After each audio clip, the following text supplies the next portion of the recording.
paciente, ¿no?, epiléptico de manera inicial, básica, qué soporte tienen que darle,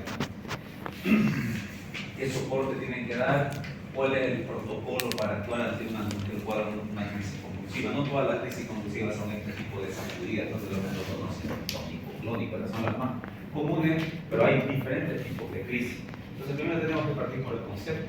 El concepto ahí, como lo dice, es un fenómeno paroxístico, que significa paroxístico, inusual, ¿no?, originado por una actividad anormal, excesiva y sincrónica de un grupo de neuronas, ¿sí? Ese grupo de neuronas puede ser, como dice ahí, grupo puede estar localizado topográficamente en una área del cerebro. Entonces nosotros tenemos que retroceder un poquito a la neuroanatomía, ¿sí? Y nosotros tenemos que saber cuáles son las zonas más epileptógenas de la masa encefálica, ¿cierto? Entonces, yo les había dicho en la clase de neuroanatomía que hay un orden, ¿cierto? Generalmente el lóbulo más epileptógeno, que es, en primer lugar, es el lóbulo temporal. ¿Por qué? Porque hay una estructura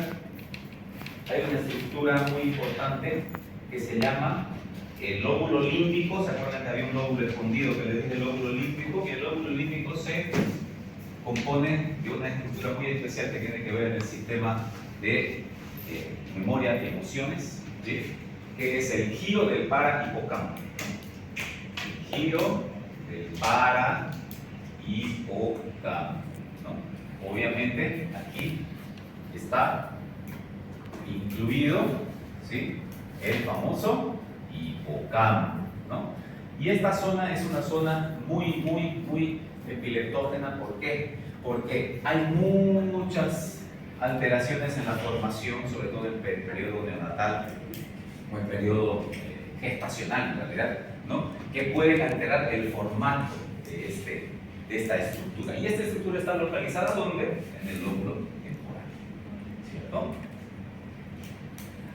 Entonces, ustedes tienen que tener en mente que el primer lugar, vamos a decirlo así, que se lleva en relación a convulsiones, a crisis epilépticas, está localizado en el lóbulo temporal. ¿Cuál es el segundo? El subcafeón, el lóbulo frontal, ¿sí?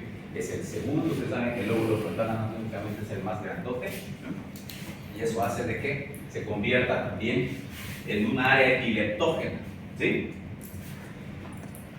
¿Cuáles están en el tercer lugar? El parietal. Y el último está siempre el más niche, ¿sí? De todas maneras, siempre hay un orden, ¿sí? Entonces ustedes saben que la zona más epileptógena es el lóbulo temporal, justamente por esa estructura que acabo de escribirles ahí en la pizarra, ¿cierto? ¿Y qué se define como epilepsia? No es lo mismo una convulsión que una epilepsia, ¿sí? Una convulsión se denomina convulsión o crisis epiléptica a un debut, ¿sí?, que cuando ya se hace de manera más frecuente, más seguida y tiene una causa, una etiología, en la mayoría de los casos, ¿salió, no? ¿Qué pasó? ¿Aquí está bien? ¿Salgo? Ya está. Ahora, qué raro. Bueno, y ya se denomina, o sea, ya se dice epilepsia cuando hay existencias de crisis. Crisis significa más de una, más de dos incluso, ¿sí? En niños hay que tener mucho cuidado en catalogar a un niño como epiléptico, porque eso lo condiciona para toda la vida, ¿ok? Nunca se le dice a un niño que tiene una convulsión que es epiléptico, ¿sí? Hay que tener mucho cuidado, mucho tienen que utilizar esa palabra, ¿sí? ¿Por qué? Porque todavía hay ese mito de que la epilepsia es una enfermedad, que es como un demonio que entra dentro del cuerpo y no se sale. Hay mucha gente que piensa de que su hijo está poseído, incluso aquí hay mucho por la cultura, vamos a decirlo así. Aunque no la crean, digo que se ríen, es verdad. Y en la relación también sucede. Entonces, las crisis epilépticas con generalmente un motivo, una causa de base, ahí recurrentes que van y vuelven, ¿cierto?, debidas a un proceso crónico subyacente o algo que las justifique, ahí sí ya se puede considerar un paciente como epiléptico, ¿sí?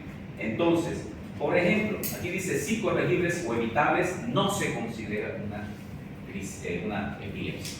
Por ejemplo, un paciente que tiene una lesión cerebral es extirpada, ¿sí?, porque puede, según una lesión cerebral, una lesión ocupante de espacio producir, dependiendo del área sistema temporal, puede producir convulsiones, ¿cierto?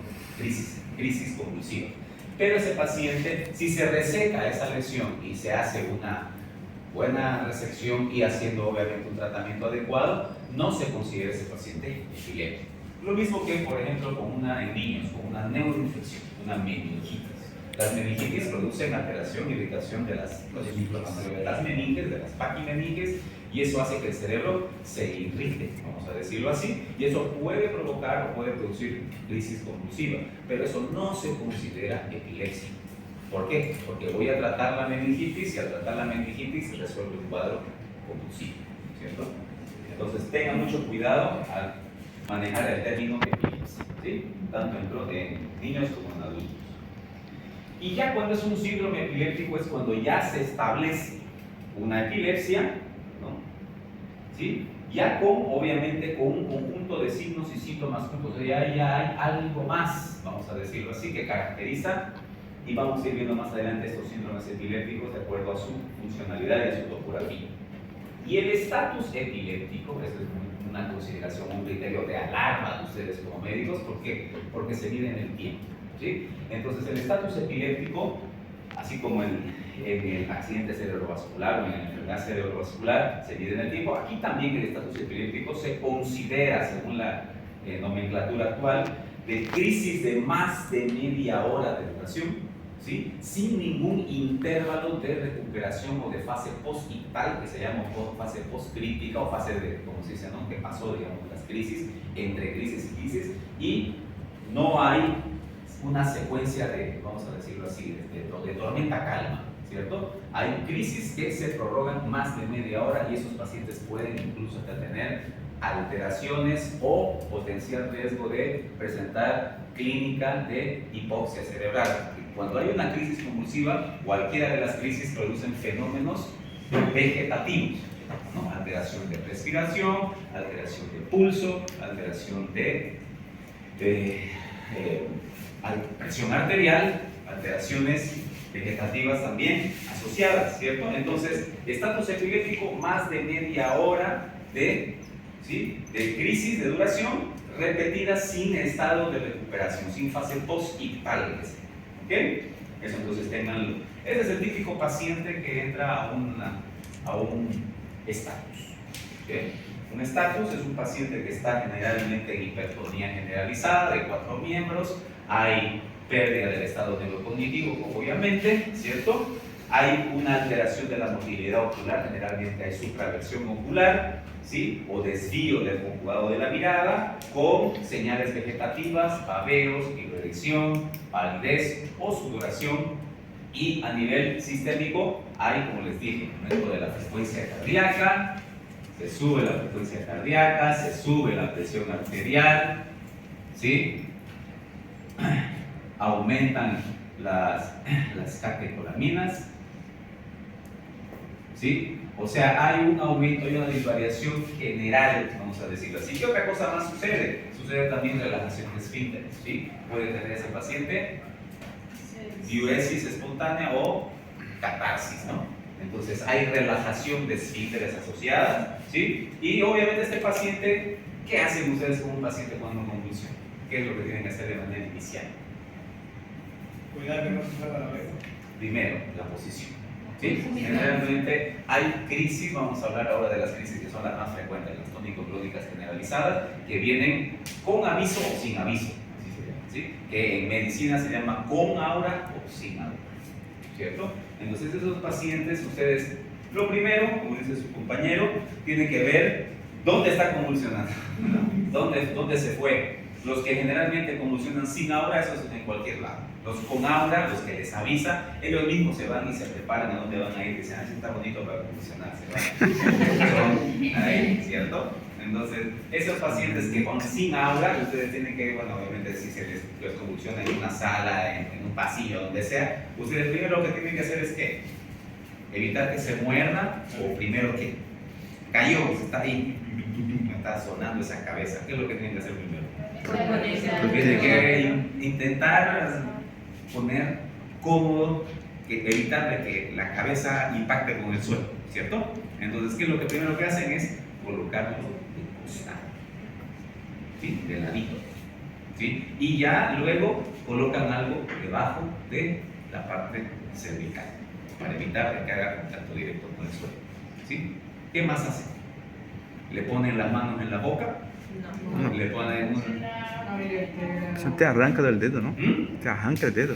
Le arranca el dedo, dice, ¿no? Además porque hay, acuérdense, hay una hipertonía, ¿no? Les he dicho que van así, los dientes lo tienen obviamente. Hay gente que piensa que por el hecho de que ellos tienen señales de vegetativas, babeos, sudoración, se van a atorar, se muerden la lengua los pacientes. No hay que intentar dejar, hay que dejarlos, así de simple. No se tiene que meter nada a la boca, ¿sí?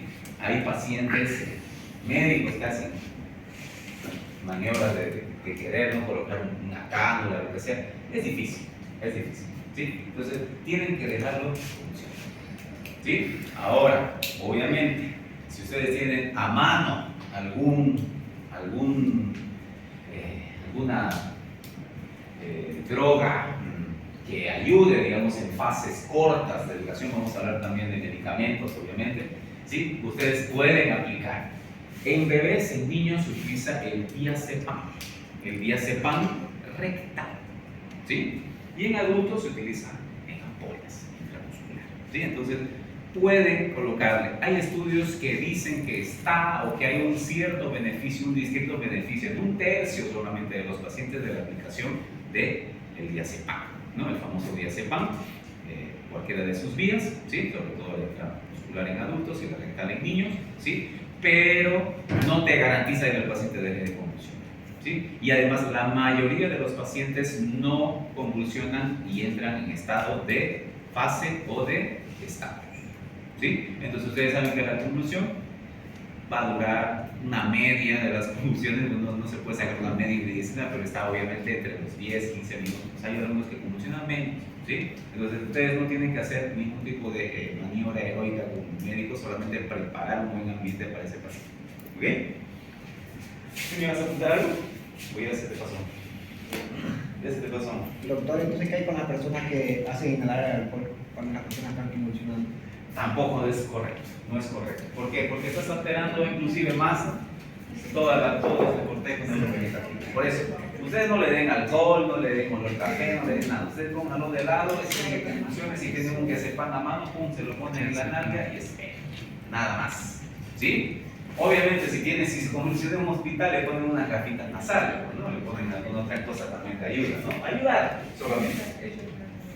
Bueno, la clasificación es grandota, parciales o focales o generalizadas. ¿De qué depende esto? De la localización, ¿no? De la localización, donde empieza ese fenómeno paroxístico asincrónico del grupo de neuronas, ¿cierto? Ya les he dicho que los glóbulos más convulsivos ya salen el otro, ¿cierto? Entonces, hablamos primero de las parciales. Parciales, como su nombre lo dice, está limitado a un área cerebral, ¿no? Más frecuente, ¿dónde? Temporal, pregunta de examen seguramente, ¿sí? Circunscrita a un área cerebral, generalmente empieza en sustancia gris, en el córtex cerebral, ¿sí? Es lo más frecuente. Ustedes saben que el córtex cerebral es sustancia gris, ¿cierto? Entonces, ¿qué es lo que sucede? Hay una alteración de bomba, ¿no? Entra mucho calcio intracelular y eso ocupa los canales de sodio y eso hace de que se propague, vamos a decirlo así, se produce un fenómeno de despolarización y eso hace de que se transmita de neurona a neurona y haga obviamente una crisis, ¿sí? Perdón un ratito. Hola.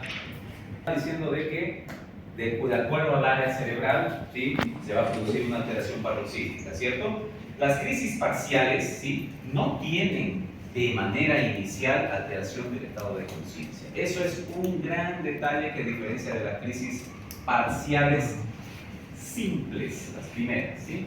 ¿Ya? Que es por eso se llaman simples, porque delimitan un territorio generalmente sustancia gris cortical y en principio no altera el padrón, no altera la sustancia reticular activadora ascendente. Acuérdense que eso también ayuda en el sistema de nivel de conciencia de la vigilia, ¿sí? ¿Y dónde está eso? En el diencéfalo. Por lo tanto, son crisis que se mantienen en ese lugar y no progresan, no se propagan, vamos a decirlo así, ¿no?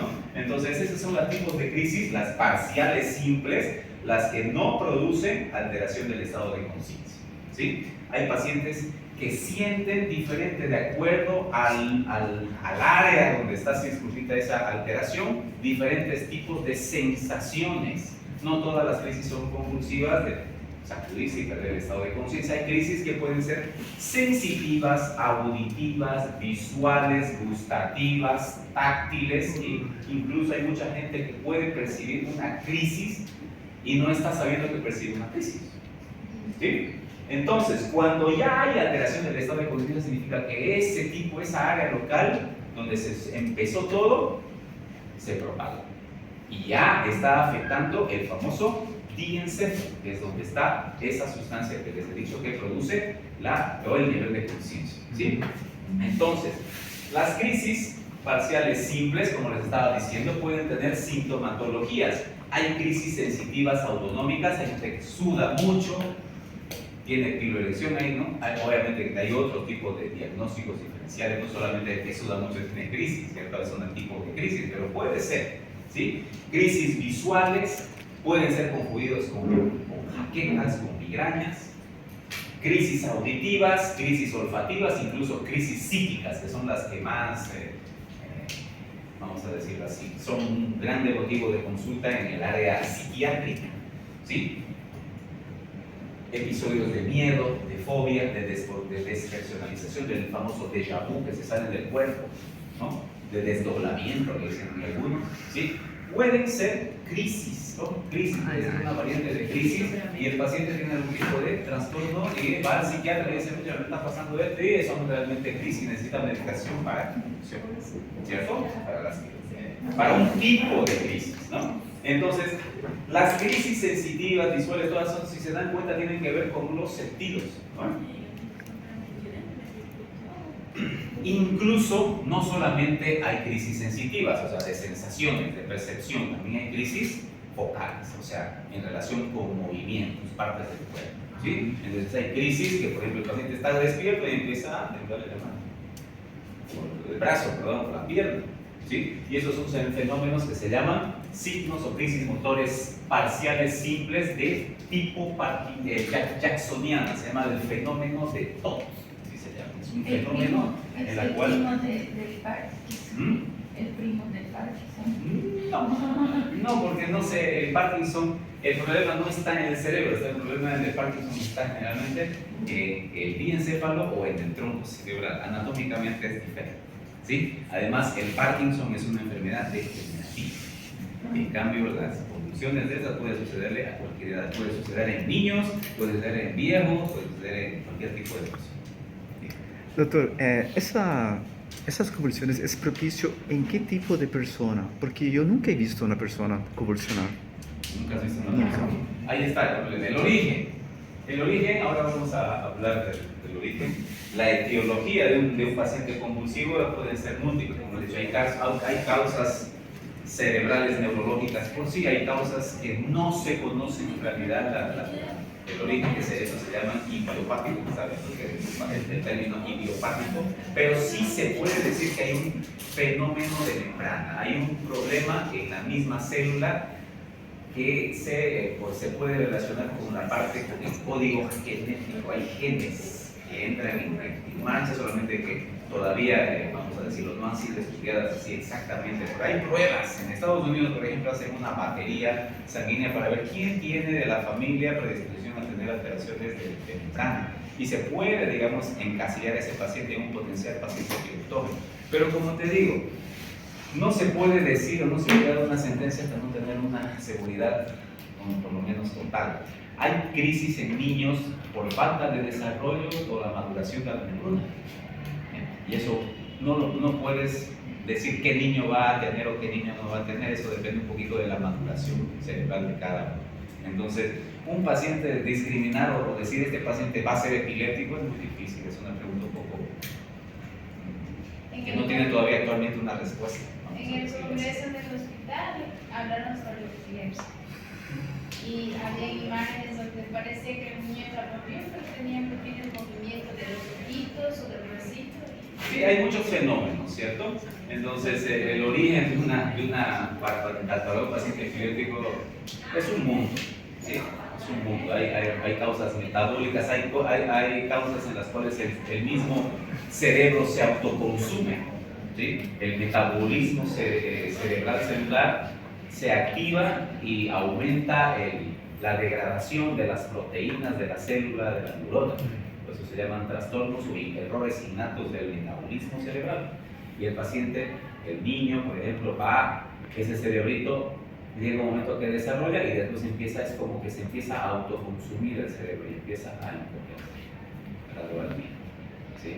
Entonces, hay crisis que tienen relación con fiebre, que son las famosas. O sea, son temas que son amplísimos, solo se quedan un pantallazo solamente grande. Hay que se llaman las crisis febriles simples, las crisis febriles complejas, niños, ¿sí? Y las crisis febriles cuando un niño hace fiebre, ¿quién regula la temperatura de su cuerpo?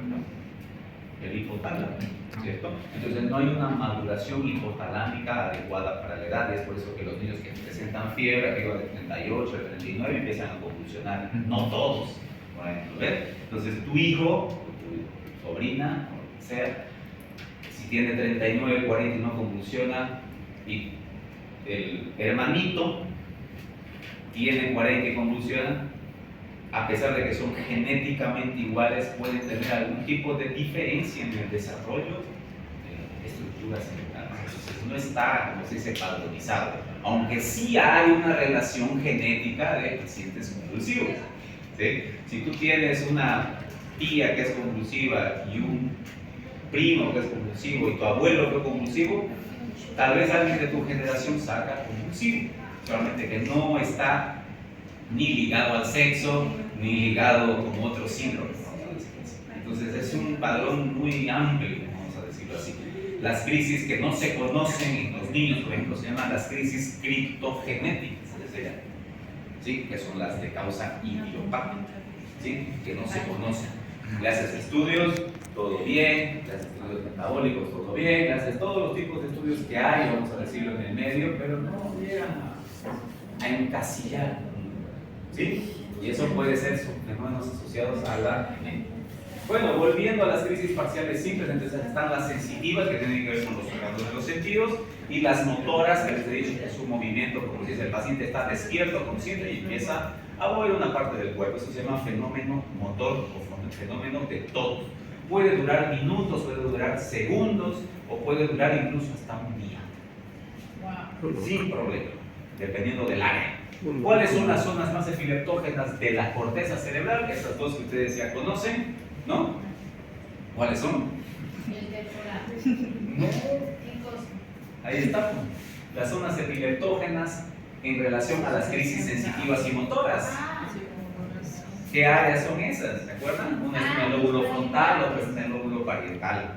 ¿Se acuerdan? El área motora primaria. El área sensitiva o somatosensorial primaria, ¿se acuerdan? ¿Se acuerdan? Ahí está. ¿Sí? Entonces, las crisis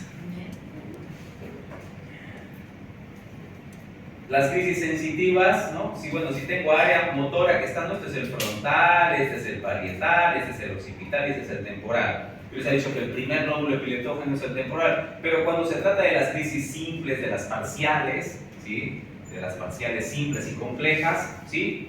Están más asociados a estas áreas. ¿Por qué? Porque son las crisis de origen o motor o sensitivo, porque son las crisis o las áreas primarias. Entonces, en el área primaria motora, ¿qué va a haber? Esto que es el fenómeno de TOC, que les dije, ¿no? ¿No? Un brazo, ¿sí? Puede tener crisis orofaciales, pueden haber crisis posturales, ¿sí? Todo lo que tenga que ver con movimiento, ¿sí? Cuando está acometido o involucrado el lóbulo, el área postcentral, que sería el área parietal, ¿sí? Van a ver las crisis sensitivas, sensación de hormigueo, sensación de disestesia, que se llama, ¿no? Abrochamiento, trastornos. Pueden haber crisis visuales, pueden haber crisis auditivas, que escuchan cosas que no hay, ¿sí? Entonces, hay diferentes tipos de crisis de acuerdo a alteraciones de la percepción, ¿no? Las crisis parciales complejas, sí ya hay una dificultad de mantener el contacto normal, como les he dicho, ¿no? Ya progresa, ¿sí? Puede haber confusión, atontamiento, así se siente el paciente. no hay mucha confianza, no, como dice, conversación, no hay una fluidez de conversación, se siente en esa fase, ¿sí? Y puede tener algún tipo también de alteración autonómica, chupeteo de uso, ¿sí? Entonces las parciales complejas ya son más elaboradas. Por ejemplo, hay pacientes que pueden en el lóbulo temporal, por ejemplo, tener algún tipo de sensación, como ahí dice en la diapositiva, fenómenos psicomotores, o sea, ya alteraciones de movimiento, pacientes que pueden tener muecas asociadas a estados de déjà vu, de desolvamiento, pueden haber episodios de confusión, pueden haber episodios de despersonalización, pueden tener incluso agarrar algún otro tipo patrón de comportamiento, ¿sí? Entonces ya son crisis más elaboradas, vamos a decirlo así, que una simple. Y tardan ¿Sí? el mismo tiempo hasta un día. Por ejemplo, en esta, pueden tardar más en el tiempo, pueden ser, la duración es variable, ¿sí? No porque sea compleja va a ser más que la simple, puede ser igual, ¿sí? Entonces, por ejemplo, pueden haber alteraciones perceptivas, por ejemplo, en la olfacción. Ese paciente puede sentir que, como en la foto, ¿no? Que huele mal, que huele a un zorrino, un animal desagradable, o puede escuchar melodías o sonidos que no existen realmente en la sala, ¿no? Entonces hay muchos pacientes que pueden tener ese tipo de alteraciones confusionales, rarefacciones faciales y bueno. Entonces eso hace de que esas crisis que se iniciaron en un área circunscrita cerebral y se propagaron, ¿sí? Puedan ya progresar y confirmarse o como se dice, ya transformarse a un lado del cerebro, ¿no? Un hemisferio agarrado, ¿sí? Y puede, lo que les dije, tener avisos o no avisos, con aura o sin aura, ¿no? Y esas ya son las crisis generalizadas. Esas ya son un área grande cerebral que está comprometida, ¿no? El orden ustedes ya les he dicho. Entonces, las crisis generalizadas, ya pasamos, hay una subclasificación, que son las crisis de ausencia, las famosas tónico-clónicas, que son las más conocidas, y después se las desglosan, solo tónicas, solo atónicas y solo mioclónicas, ¿sí? Vamos a hablar de las de ausencia porque son las más frecuentes en la edad infantil. Las crisis de ausencia son, le puse, había tenido una foto ahí, esa es una crisis de ausencia, las que se...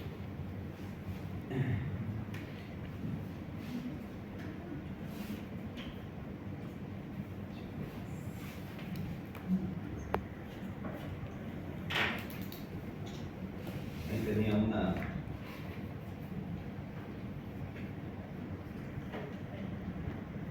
crisis de ausencia en un niño que teníamos ahí en el servicio.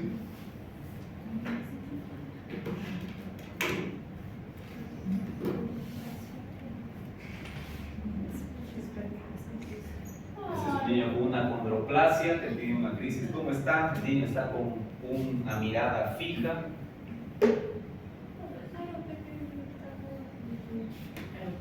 ¿Qué pasó?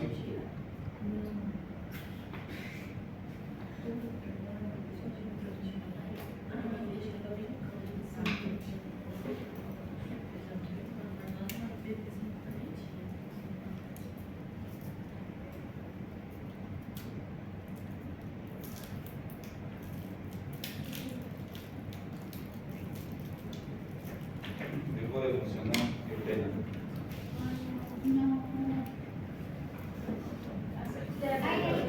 ¿Ya veo?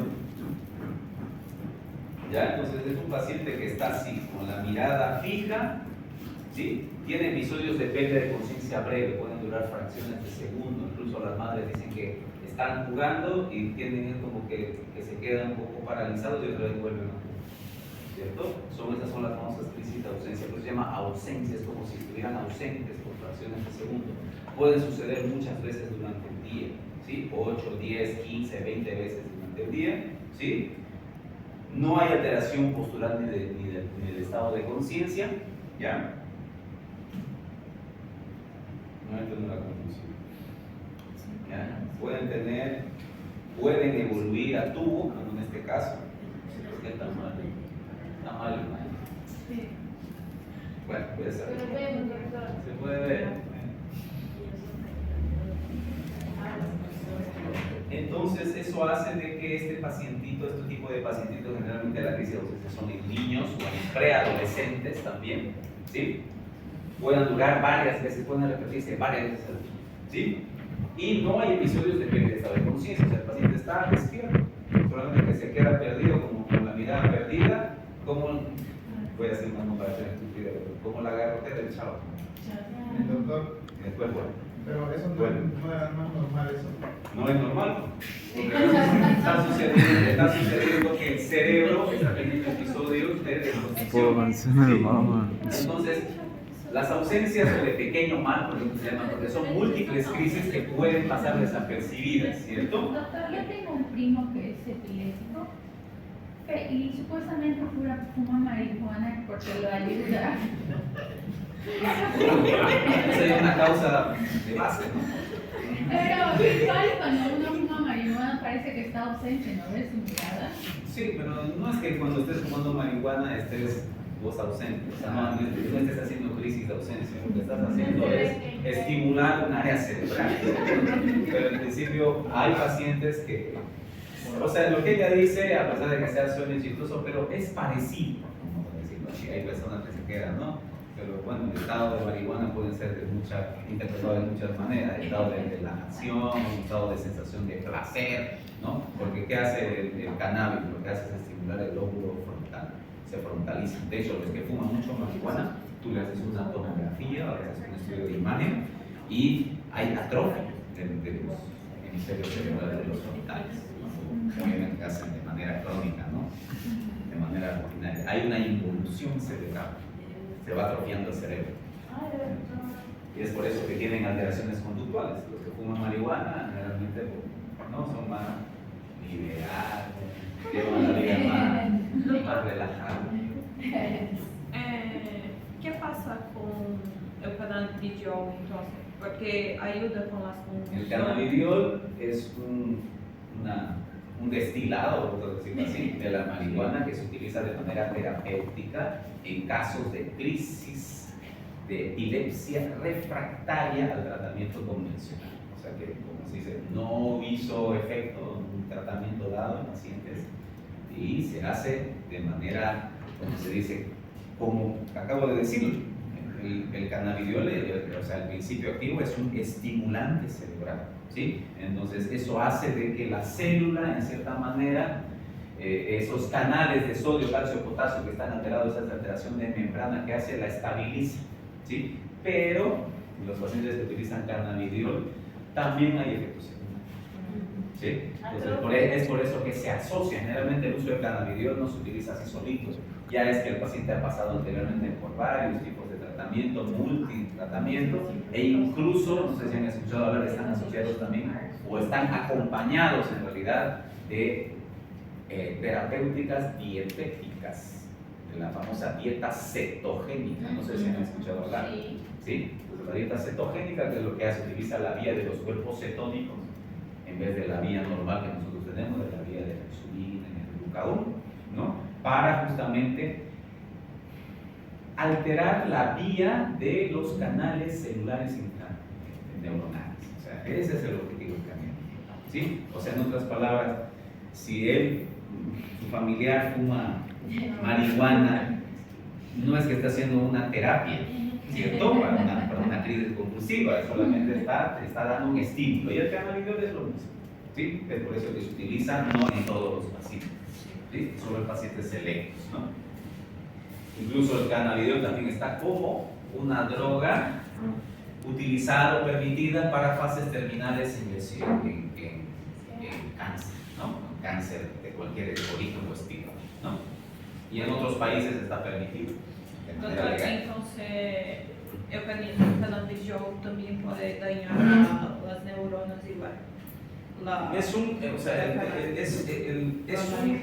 estimulante, solamente utilizado en ciertas dosis puede tener algún tipo de beneficio como neuroestabilizador de membrana. Así sería el término. O sea, las ventajas superan O los sea, daños.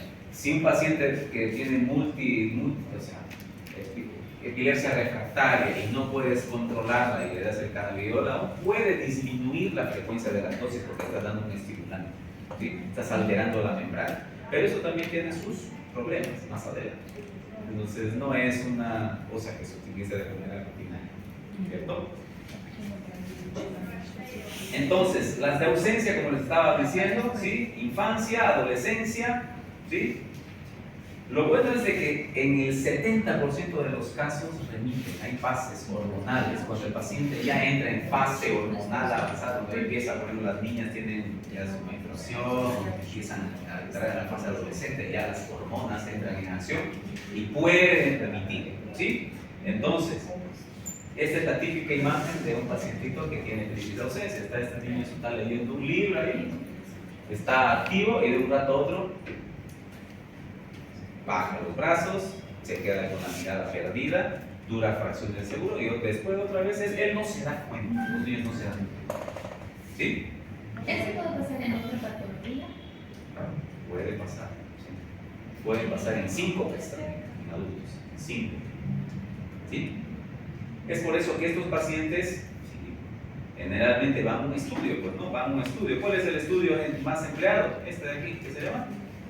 Electroencefalograma, ¿no? El famoso electroencefalograma, ¿sí? Hay descargas polipuntas se llaman, ¿no?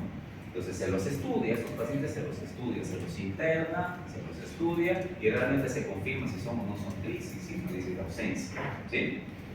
Las ausencias atípicas, como lo dice, la diferencia es que duran más, tienen signos focales y no tienen mucha respuesta al tratamiento.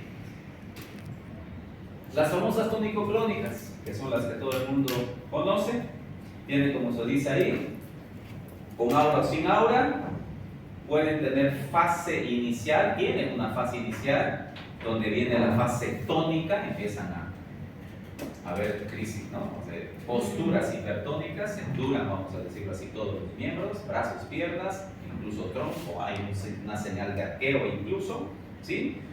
Contracción cervical. Hay alteraciones vegetativas, los que les dije, cianosis, hay una hipoperfusión tisular distal que hace que los labios se pongan pálidos o morados más adelante, ¿cierto? Signos de hipertensión, hay efecto simpático, las pupilas se dilatan, es duración variable, pero por padrón son los primeros 30 segundos, entre 10 a 20 es la media. Y luego viene la fase de progresión. La fase inicial es esa, después la fase de progresión es la fase clónica, y empiezan los movimientos, las sacudidas. Es ahí donde ustedes tienen como que les he dicho de ponerle el ladito al paciente, ponerle un cojín o alguna cosa para proteger la nuca, ¿sí? El cuello y la nuca, ¿sí? Esas ya pueden ser de duración variable. De estas depende si el paciente entra en un estatus, ¿no? Que ya supera la media hora, ¿no? Y la fase poscrítica es la fase donde no está el estatus. La fase poscrítica es cuando ya paran de tener esos movimientos tónico-clónicos, ¿cierto? Que es donde el paciente ya recobra el estado de conciencia, ¿sí? Tiene aún así el paciente, un paciente que terminó de convulsionar, tú le hablas, no te responde, no te dice nada, está así, los ojos abiertos, perdidos, o sea, poca respuesta a los estímulos externos. ¿Sí? Es como si le hubieran dado una paliza entre varios. Se siente así, él se siente así. Cuando ya después tiene la propiedad de hablar y decir que lo que siente, tiene muchas mialgias, dolor muscular, se siente cansado, es como si hubiera hecho una maratón.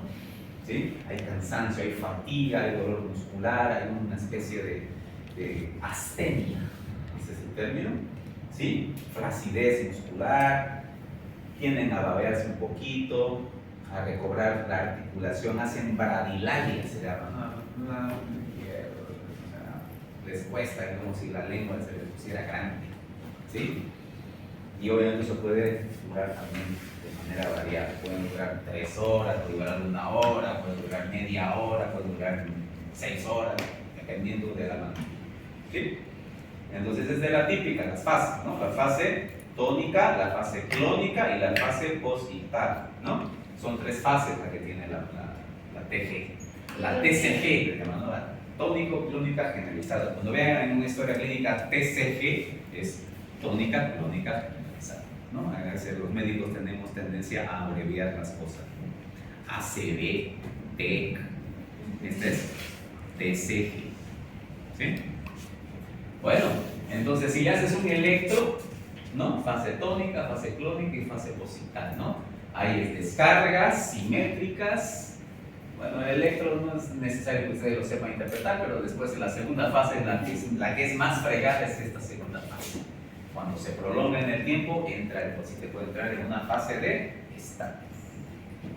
¿Sí? Que esa es la de duración variable. Esta dura generalmente 30 segundos, una media. Esta puede durar minutos y puede durar hasta horas.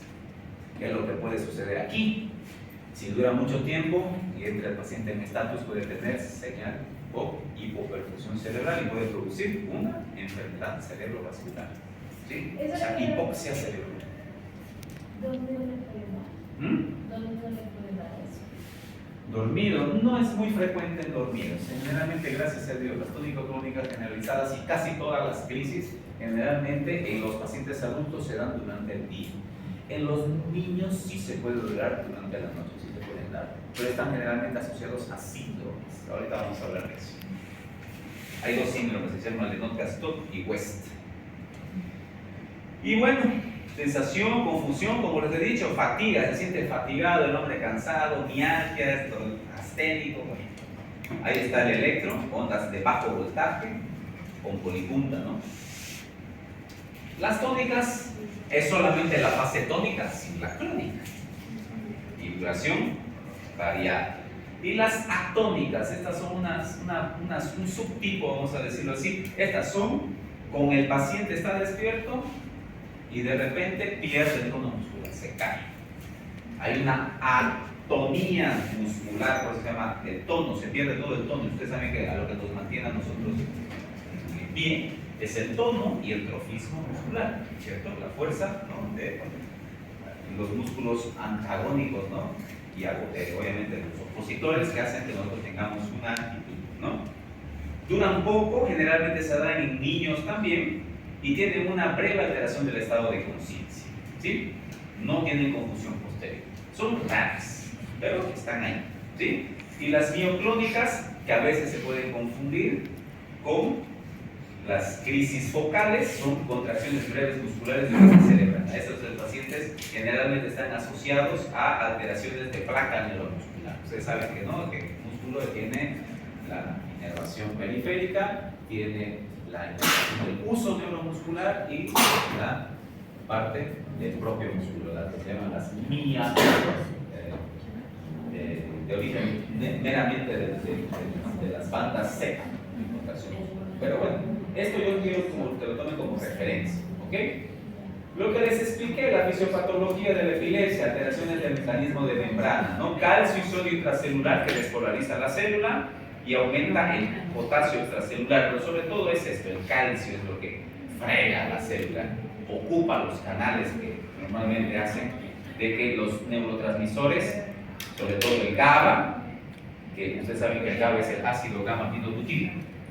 El ácido gamma-aminobutírico es un neurotransmisor de botón postsináptico neuronal que se utiliza como un neuroestabilizador, ¿cierto? Entonces, este GABA es inhibido de esos receptores y evita la repolarización de la membrana y es por eso que la despolarización se hace más prolongada, ¿no? Alteraciones crónicas, esclerosis mesial. ¿Qué es esclerosis mesial? Es la degeneración de esta estructura en el lóbulo temporal.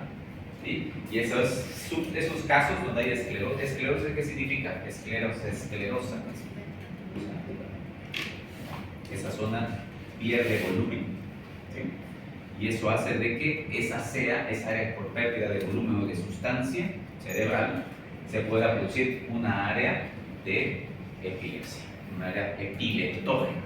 Esas células están poco desarrolladas y pueden producir descargas y hiperpolarización que se transmite al resto del lóbulo y puede producir lo que se llama un fenómeno de esclerosis mesial. Ese es uno de los tipos de epilepsia que son subsidiarios de cirugía.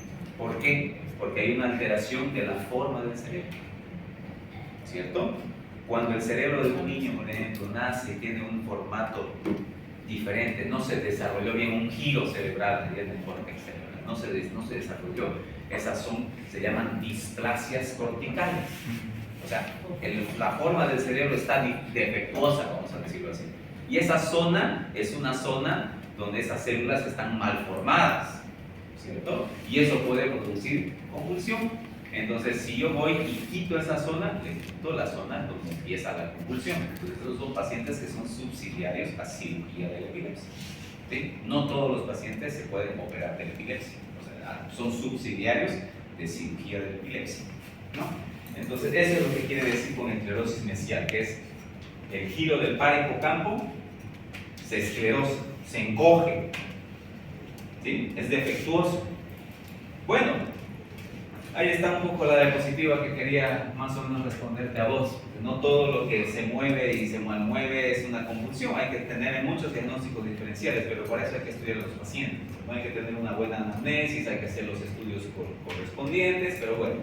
Síntomas transitorios puede haber síncope o pseudocrisis, las famosas crisis conversivas. También hay crisis psiquiátricas que pueden ser confundidas con crisis, se llaman crisis conversivas.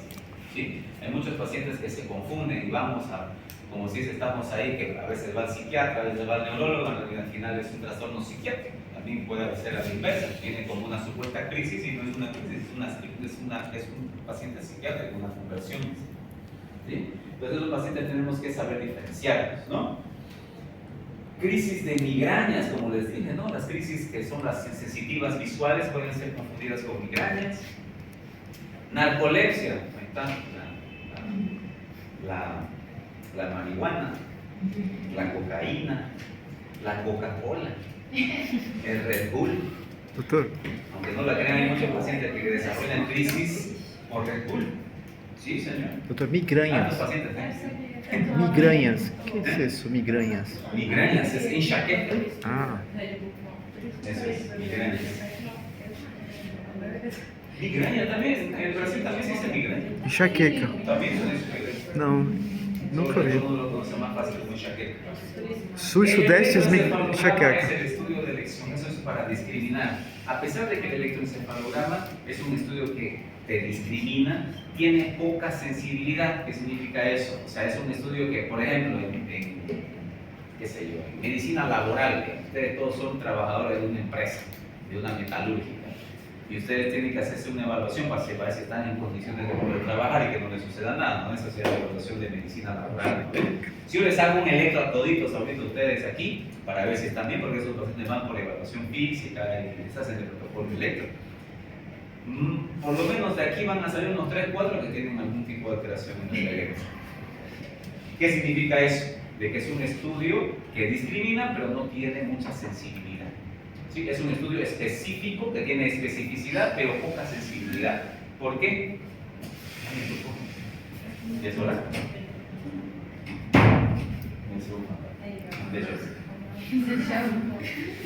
Entonces, ¿qué significa? Que el 50% pueden tener alteraciones, o sea, no es un estudio. Si tú nunca has convulsionado en la vida, ¿por qué vas a tener un electro normal? ¿Ya eres epiléptico? No. Entonces, siempre hay un sesgo, ¿sí? Puede haber un falso positivo, que se llama, hay altos falsos positivos, ¿sí? Y no por eso vas a decirle, mire, usted tiene una alteración en el electrodo, tómese este medicamento, ¿no? Siempre comanda o manda la clínica, ¿sí? Y ahí lo dice, 15% de la población normal con electroalterado, es lo que le estaba diciendo, ¿no? Estudios neuroradiológicos, pues hay otros estudios que también complementan al electro, no solamente el electro se utiliza, ¿no? Estudios de imagen, tomografía, resonancia. La resonancia ahora viene con unas secuencias especiales para ver el metabolismo cerebral celular, se llama secuencia de difusión, perfusión, hay secuencia incluso que se llama espectroscopía, no sé si han escuchado ese término. Espectroscopía es analizar un pedacito del cerebro y ver los metabolitos cerebrales, ¿sí? Hay 3 metabolitos especiales que se llaman el N-acetilaspartato, el glutamato y la parte de la creatina celular. Pero bueno, son estudios que nos ayudan, digamos, a complementar nuestra hipótesis, ¿cierto? Entonces, de etiología, lo que me preguntó alguien, no me acuerdo cómo yo sé que un paciente va a ser epiléptico, muy dificilísimo responder eso, ¿sí? Porque todavía estamos bajo debate, hay un montón Pero todo tiene que ver, o los que no se descubren cuál es la causa, tienen una base genética sí o sí. ¿Sí? Entonces, como se está estudiando el mapa genético, el genoma humano y todas esas cosas, futuramente seguramente va a tener algún tipo de test ¿Hay sanguíneo algún biotipo de persona? y van a, claro, hay un panel que se llama un panel genómico que va a futuramente decirnos si realmente hay alguna cosa ahí. Biotipo de epilépticos, ¿No? que yo sepa. La epilepsia más bien condiciona a tener complicaciones y a tener, sí, ya a pacientes que ya en fases obviamente un poquito más avanzadas que pueden tener algún tipo de condición o algún tipo de restricción, sí. Eso sí, pero un paciente así, por decir, yo la miro a él y digo, tiene cara de convulsiva, tiene cara O sea, de ustedes son más, si la mayoría son más flacos, ¿no? No, yo soy flaco, no soy convulsivo. No hay nada así que te diga de estereotipo, digamos, que sepas, ¿no? Y bueno, lo que les estaba diciendo, la genética. No sé, le estoy repitiendo todo lo que dice ahí y sin leer. ¿Sí? Y bueno, la famosa fiebre. La famosa fiebre hay que tener especial cuidado en los niños, ¿no? Las famosas convulsiones febriles, que les dije hace, ¿no? Entonces, si tú tienes, ¿quién tiene niños aquí? Nadie. Todos son solteras, o bueno, casadas. Miguel tiene 6 niños. Entonces, por ejemplo, si Miguel, cuando era bebé, su mamá, él tuvo un cuadro viral, una gastroenteritis de origen viral, y él, cuando era bebé, convulsionó con 39, convulsionó él. Tuvo un solo episodio de Faz tempo, doutor. fiebre, convulsionó, lo llevó a su mamá, y ya después vino a Bolivia, profesional, y eres profesional, ¿no ves? ¿Eres más profesional? Sí, No, sí. ¿Cómo? Eres profesional, ¿no ves? Eres formado en otra cosa. Ah, sí, sí. Entonces ya se formó Tecnología. vida normal, pero tuvo una conmoción en ti. Si él tiene su niño y lo lleva y tiene también una crisis febril, ¿qué asociación tiene? Una asociación genética, ¿cierto? Pero no significa que porque él haya tenido una convulsión febril, su niño va a tener obligatoriamente. Eso puede o no puede suceder, ¿cierto? Porque también está la otra parte, la parte materna. A ver, ¿qué pasa cuando un niño convulsiona con fiebre? ¿Qué es lo que ustedes tienen que hacer? Lo primero, ¿ya sepan? No, primero a bajar la temperatura. La primera cosa. Medianamente eso. Medios físicos. Sí. Por favor, no utilicen alcohol. Hay mucha gente que utiliza Colocar alcohol. agua, ¿no? pasa nada. Esos Tema. son paños fríos. Frente, cuello, ingles, axilas. Axilas. Exacto. ¿Listo? Entonces, los medios para tratar una fiebre, una convulsión febril simple son medios físicos asociados a algún antipirético. Le pueden poner paracetamol intrarrectal, si no tuvieran. O sea, algo de rápida absorción. ¿Por qué se le da rectal a los niños? Pues no te tragan, ¿no? Directo. Ahí. Entonces, típico la edad infantil entre los primeros 6 meses, el umbral es entre 3 a 5 meses, son generalizadas, duran entre 5 y 15 minutos. Si duran más, ¿sí? Ya es un criterio de alarma de que ese pacientito, ese niñito, te pueda volver a repetir una convulsión más adelante. Y ahí ya se transforma en una crisis febril compleja. Y ahí ya cambia todo el panorama. Así como dije él, que convulsionó una vez solamente cuando tenía 6 meses y lo llevaron y tuvo una vida normal, sí, el paciente que convulsiona más de 2 veces en relación a fiebre ya tiene un 50% de chances de desarrollar crisis más adelante. Entonces hay una diferencia grande, ¿cierto? Entonces ya las crisis febriles complejas, en ciertos casos se necesita de utilizar medicación anticonvulsiva en niños. ¿Sí? Entonces, si él tiene un antecedente de crisis, él no convulsionó solamente una vez, convulsionó más de 3 veces durante su infancia, en diferentes etapas de la vida. ¿Sí? Ya lo condiciona a de que pueda su descendencia tener también eso y pueda tener, o él de haber o desarrollar algún tipo de crisis más adelante y necesitar medicación. Pero en las crisis febriles simples, cuando hay fiebre, medios físicos, antipiréticos y nada más. ¿Ok? Y obviamente se tiene que evitar de que ese pacientito, que ese niño aumente la temperatura. Con solamente ustedes evitar de que suba de ese umbral, van a tener un niño controlado, ¿cierto? Las causas de las epilepsias son múltiples, metabólicas, electrolíticas, bioquímicas, consecuencias, ¿sí? ¿Y cuál es el origen? En adultos pueden haber convulsiones postraumáticas, ¿no? Lo que se llama la convulsión cerebral, cuando hay una sacudida enérgica del cerebro. Ustedes saben que los traumas pueden ser de alta o de baja energía, ya lo saben y han estudiado, ¿no? Entonces, esos movimientos de acuerdo al lóbulo, a la zona acometida, si tiene una contusión temporal, por ejemplo, hemorrágica, ese paciente puede convulsionar, ¿no? Es una epilepsia postraumática, ¿sí? La hemorragia subaracnoidea tiene el 50% de chances de tener epilepsia. En TC leves el 10 al 15%, ¿no? La patología, la enfermedad cerebrovascular en la mitad de los casos, obviamente cuando ya hay un daño establecido. Entonces todos los pacientes con enfermedad cerebrovascular, todos los pacientes traumáticos graves, sí o sí de protocolo ya se les inicia tratamiento anticonvulsivo. Una persona que tuvo un aneurisma puede tener Puede. Depende si se rompió o no se rompió. de mi papá, el caso no se rompió. No se rompió. Pero ¿Hizo una cirugía abierta o...? ya por el hecho de que tengo una cirugía necesita de anticonvulsivo. Entonces, por ejemplo, el tumor, ya, ese es un aneurisma de su papá. Tú, a lo mejor no digo tu papá, vamos a ver por ahí después. Papá de alguien tiene un tumor, se operó. Esos pacientes que se manipulan, donde se abre craneotomía, se llama, ustedes ya han visto con las figuritas que le ponen con el traumatismo y demás, y se operan, o sea, hay manipulación quirúrgica de un área cerebral. Ya está manipulada, no es virgen, ¿cierto? Entonces todo lo que se manipuló se utiliza. Todo lo que se dañó se utiliza en una ABC, una CV izquierda, de cerebral medio, hay una mancha, se utiliza. Hay pacientes que tienen AITs, ¿se acuerdan del AIT? El AIT es el accidente isquémico transitorio, pequeñas áreas cerebrales. A veces los pacientes no se dan cuenta, ¿no? Les dije que despiertan, va a suceder durante la noche, cuando están descansando. Pero los pacientes a veces van a consulta, ¿sí? Que tienen infartos lacunares chiquititos. ¿Y con qué se los trata? Con anticonvulsivantes. ¿Con qué les controlamos el dolor de cabeza? Con anticonvulsivantes. ¿Por qué? Porque están teniendo microcrisis, están teniendo pequeñas crisis. Entonces, esos pacientes que ya son, entre comillas, tienen algo de base, se utiliza anticonvulsivantes, ¿sí?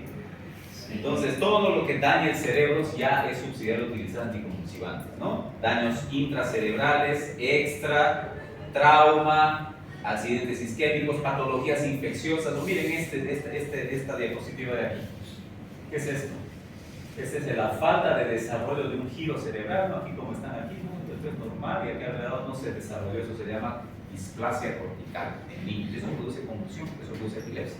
Eso lo tengo que quitar, pero lo quito, igual le tengo que dar medicación anticonvulsivante. ¿Sí? Hay personas, pacientes que utilizan 1, 2, 3, 4, 5, 6 remedios para las convulsiones. Multitratamientos. ¿Y qué sucede cuando recibe 6, recibe cannabidiol, recibe todo lo que hay en el mercado y no para de convulsionar?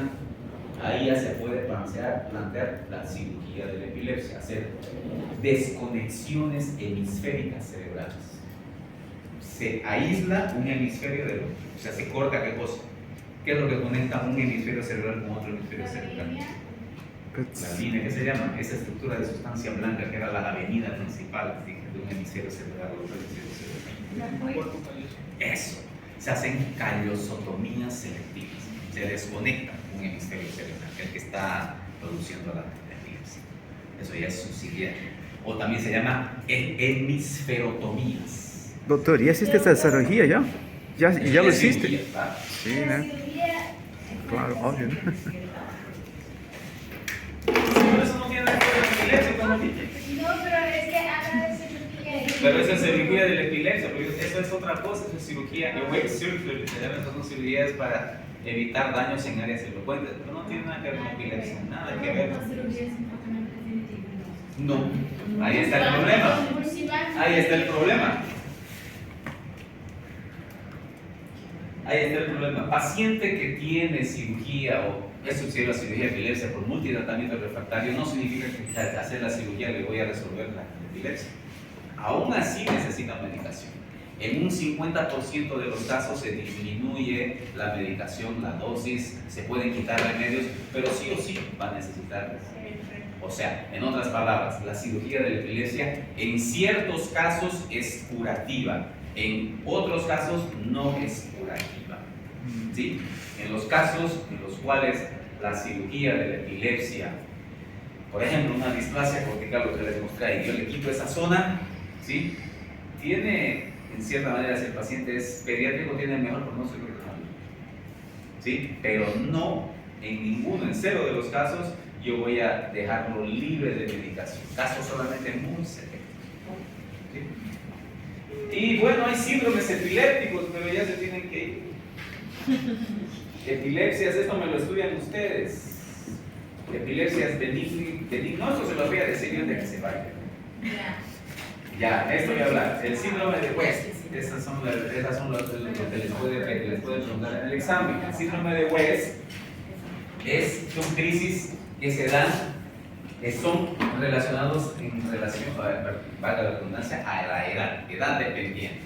Si un pacientito tiene convulsiones de manera repetitiva, características, en el primer año de la vida, y como lo dice, entre el 4 y el 7º mes, se considera obviamente un síndrome de West. No todos los niños que convulsionan en esa edad, en esa época son West. Tienen características, ahí está, la triada clínica. Espasmos infantiles, crisis de sustos, ¿sí? Espasmos durante la noche, durante el día, realmente breves, flexora matutina de unos 3 segundos de tensión. Lo que más llama la atención es de que el cerebro no termina de desarrollar, no minimiza. Entonces hay un retraso global, hay un retraso global del desarrollo. El niño, no sé, ustedes saben que entre el 4 y el 7º mes el niño ya mueve, tiene tono cervical, se empieza a sentar, ¿no? Entonces pierde esas propiedades, ¿no? Es un niñito que tiene retraso y le haces un electro y tiene ipsarritmia. Ipsarritmia está denominado como ondas lentas de alto voltaje y ondas agudas. O sea, en otras palabras, se alteran. ¿Sí? Entonces, espasmos infantiles, retraso del desarrollo y alteración en el electro en el primer año de vida es un West. ¿Sí? Y el Lennox-Gastaut no es más que la continuación del West después del año. ¿Por qué? Porque dice inicio variable entre el 1 y 7 años. O sea, en otras palabras, un West puede progresar a un Lennox-Gastaut. ¿Sí? Y este Lennox-Gastaut ya es múltiples tipos de convulsiones, ya no tiene solamente espasmos, ya puede tener crisis tónicas, puede tener crisis tónico-clónicas, etc. Ausencia, sobre todo en niños, y alteración psicomotriz. Son niños que ya son agitados, tienen trastornos conductuales, tienen trastornos posturales y retrasados. Entonces ya es un cuadro un poco más, ya entran otro tipo también de terapistas ahí. Se les hace un electro y también hay complejos de ondas puntas lentas, ¿cierto? ¿Ya? Y las del adulto, sobre todo de ustedes jóvenes, ya me ha tocado ver algún alumno convulsivo. Las famosas epilepsias del adulto, obviamente a la juvenil, ustedes no son jóvenes, no son tan jóvenes, ustedes entre 8 y 25 años, ustedes tienen menos, ¿no? ¿Sí? De origen idiopático, sacudidas musculares breves, favorecidas por deprivación de sueño o hábitos tóxicos. Son de los que estudian mucho en la noche, toman Red Bulls, aspirina con café, ¿cómo es la cosa? ¿Qué más hacen? Cosas. Los tomadores de Ritalina también, esos son también potencialmente compulsivos. Nunca tomé eso, doctor. Para mantener el estado de vigilia. En nuestro medio, los masticadores de coca, los boleadores también entran en ese grupo. ¿Sí? Todo lo que sea en estímulo y obviamente asociado a componentes de estrés. ¿Sí? Sobre todo a los estudiantes que no viven en su casa, ¿no? Les vienen en esa situación de saudade, ¿no? Entonces, asociado también a trastornos emocionales, psicoemocionales, pueden detonar en un estado convulsivo. Lo bueno es que es reversible, pero de todas maneras, algunos casos tienen que ser tratados, ¿no? Y hay también los pacientes en Japón, por ejemplo, la actividad paroxística a la luz, fotosensibilidad, a las luces de las discotecas y todo eso asociado a hábitos tóxicos puede producir un paciente que convulsione también. ¿Sí? Y bueno, el tratamiento, así en plano general, ¿ya? Ya les he hablado de la politerapia, ¿no? Politerapia significa muchos remedios, ¿sí? Obviamente, un tercio, gracias a Dios, solamente necesita más de un remedio. Generalmente las crisis convulsivas o las epilepsias ya establecidas solamente se tratan con un, no con 3, con 4, con 5, con 6. Ese es el padrón inicial. Solamente un tercio puede necesitar más de uno, ¿sí? Y el 70% de los, si hay estabilidad, se puede suspender tras una terapia, una temporada sin crisis. Entonces, en otras palabras, si tú tienes una convulsión, por ejemplo, secundaria a un tumor, yo espero 5 años, o sea, estoy hablando de un protocolo tumoral, 5 años desde la intervención. Si el paciente está exento de crisis, yo le puedo ir suspendiendo gradualmente la medicación anticonvulsiva. ¿Sí? Porque ya he manipulado ese cerebro. Pero después de 5 años, si ese paciente después de 5 años me vuelve a convulsionar, significa que ese paciente es dependiente de la medicación y tengo que volver a iniciar la medicación por otros 5 años. Y así se va estirando. ¿Sí?